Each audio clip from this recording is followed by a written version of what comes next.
Iblis,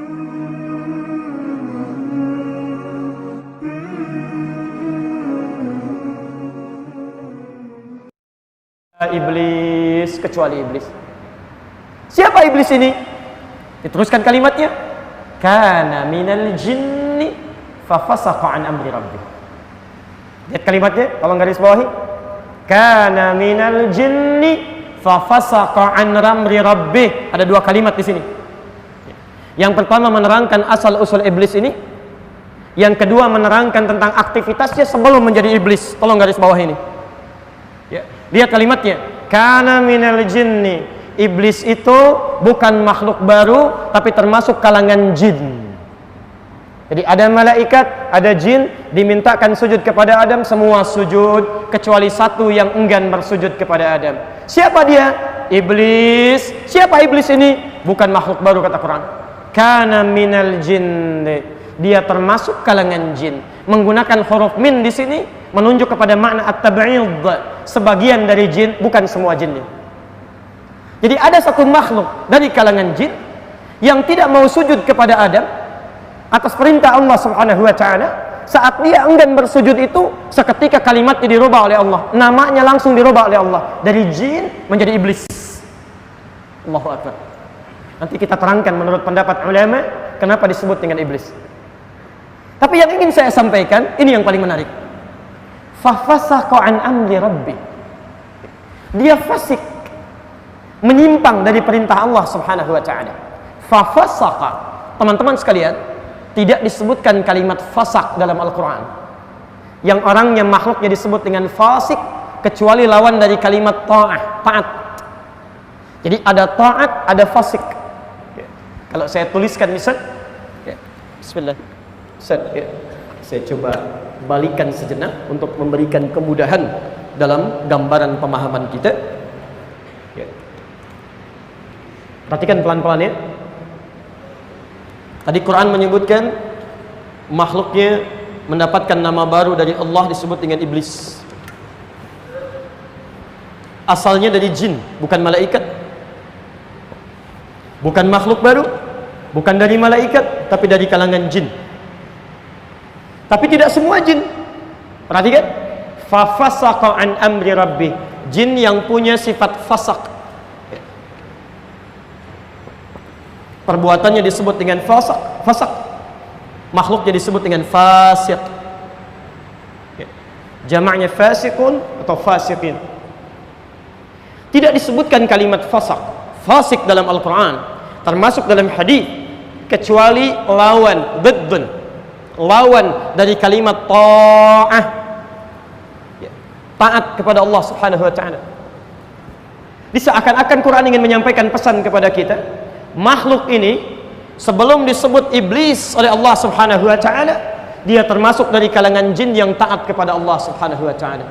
Hanya ketika menyimpang dari perintah Allah, berubah kemudian sifatnya menjadi fasak, makhluknya disebut dengan fasik, bahkan berubah nama menjadi iblis.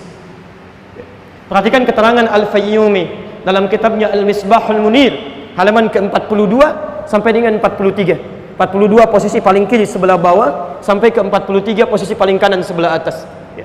Al-Fayyumi menurunkan kata iblis ini dalam turunan kata bahasa Arab, walaupun di akhirnya punya kesimpulan yang sangat menarik. Beliau mencantumkan dalam pembahasan huruf ba, lam, kemudian sin. Balasa. Ini menarik ini ya.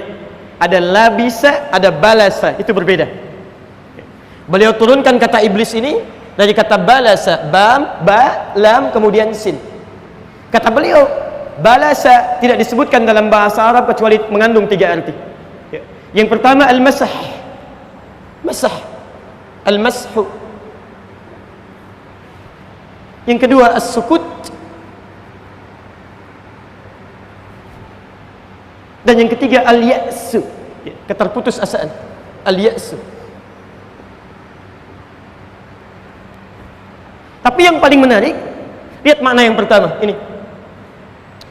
Akar katanya dari kata balasa, makhluk yang melekat sifat balasa ini pada dirinya dinamakan dengan kalimat iblis. Kenapa disebut dengan iblis? Lihat turunan katanya. Berasal dari kata balasa, kata Al-Fayyumi, mengandung arti al-mashu, sesuatu yang hilang, terhapus. Jadi kalau saya tuliskan di sini ada kalimat, lalu saya hapuskan seperti ini misalnya, ya, misal saya hapuskan begini, masih tersisa tulisannya, masih ada hurufnya, hilang sama sekali. Perhatikan teman-teman sekalian, perhatikan maknanya. Makhluk ini asalnya berasal dari kalangan jin yang sebelumnya taat kepada Allah Subhanahu wa taala. Ta'ah. Awas, hati-hati. Saya mau tanya sebentar, jin ini tinggalnya di mana? Di langit atau di bumi? Di langit. Baik, tinggalnya di langit ya, karena Adam belum turun ke bumi. Jin ini tinggalnya di langit. Baik. Di langit dengan di bumi, perbedaan waktunya berapa lama? Seharinya yang di langit berapa lama di bumi? 1000 tahun. Tahu dari mana? Quran surah ke-32 ayat yang kelima, kan? Posisi paling kanan di pertengahan. Fi yaumin kana miqdaruhu alf sanati mimma ta'udun. Seharinya sama dengan 1000 tahun dalam hitungan Anda. Jadi kalau saya mau sampaikan, kalau makhluk ini beribadah di alam langit cuma 1 hari saja dalam hitungan langit, itu sama nilainya dengan ibadah taat 1000 tahun dalam urusan dunia, dalam hitungan dunia. Jadi kalau makhluk jin ini pernah ibadah dalam sehari saja di langit, itu artinya sama dengan dia ibadah 1000 tahun ukurannya di muka bumi. Tapi ketika dia berbuat menyimpang dari ketentuan Allah, fasik dia, tidak mau taat kepada ketentuan Allah, bahkan yang paling menarik, Quran surah ke-7 ayat 12 sampai ayat ke-13-nya. Mudah bagi Allah mengatakan, kamu sombong ya, kamu enggan untuk sujud ya. Tapi ternyata dengan hikmah Allah Subhanahu wa taala diperdengarkan di lisan makhluk ini supaya diketahui oleh kita apa yang menjadikan dia menyimpang dari ketaatan kepada Allah. Lihat kalimatnya, ma mana'aka alla tasjuda idh amartuk. Hei jin, hei yang telah saya ciptakan kamu. Lihat kalimatnya, kenapa kamu sulit untuk bersujud kepada Adam ketika saya perintahkan kepadamu? Jadi Allah ingin menegaskan dalam kalimat ini, yang penting itu bukan sujudnya kepada Adam. Saya nggak butuh dengan itu, saya nggak butuh dengan sujud kamu. Yang penting itu ini sedang saya perintahkan. Kenapa kamu tidak taat dengan saya? Termasuk kalimat sholat, kita diminta sholat, antum sujud kepada Allah dalam sholat, kita nggak butuh dengan itu. Allah nggak butuh dengan itu semua. Allah tidak butuh dengan sholat kita. Semuka langit dan bumi tidak sujud kepada Allah, tidak akan menurunkan status Allah sebagai Tuhan. Tetap Rabb, tidak akan mengurangi keagungannya Azza wa Jal ya. Tapi ini ujian ketaatan kita kepada Allah Subhanahu wa ta'ala. Taat tidak dengan perintah Allah ya. Lihat kalimatnya, saya minta kamu sujud kepada Adam bukan karena Adam yang penting, tapi ini perintah saya. Apa jawab makhluk ini?